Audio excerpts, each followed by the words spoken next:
Welcome to Jayanthi's kitchen. ನಾನಿವತ್ತು ದೇಹಕ್ಕೆ ತಂಪು ನೀಡುವ ಬಾರ್ಲಿ ಅಕ್ಕಿ ಗಂಜಿ ಮಾಡ್ತಾಯಿದ್ದೀನಿ. ಹೇಗೆ ಮಾಡೋದು ಅಂತ ನೋಡೋಣ. ನಾನು ಇದನ್ನು ರಾತ್ರಿ ಎಲ್ಲ ನೆನೆಸಿ ಬೆಳಿಗ್ಗೆ ಚೆನ್ನಾಗಿ ಬೇಯಿಸ್ಕೊಂಡಿದ್ದೀನಿ. ಇದನ್ನು ನೆನೆಸ್ಕೊಳ್ಳೋದ್ರಿಂದ ಬೇಗ ಬೆಂದೋಗುತ್ತಿದ್ದು.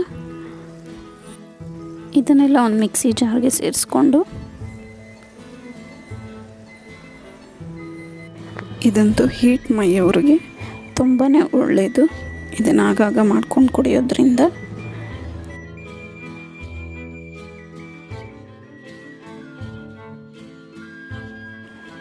ಈಗ ಇದನ್ನು ರುಬ್ಕೊಂಬರೋಣ. ಈಗ ಇದು ರುಬ್ಕೊಂಡಾಗಿದೆ.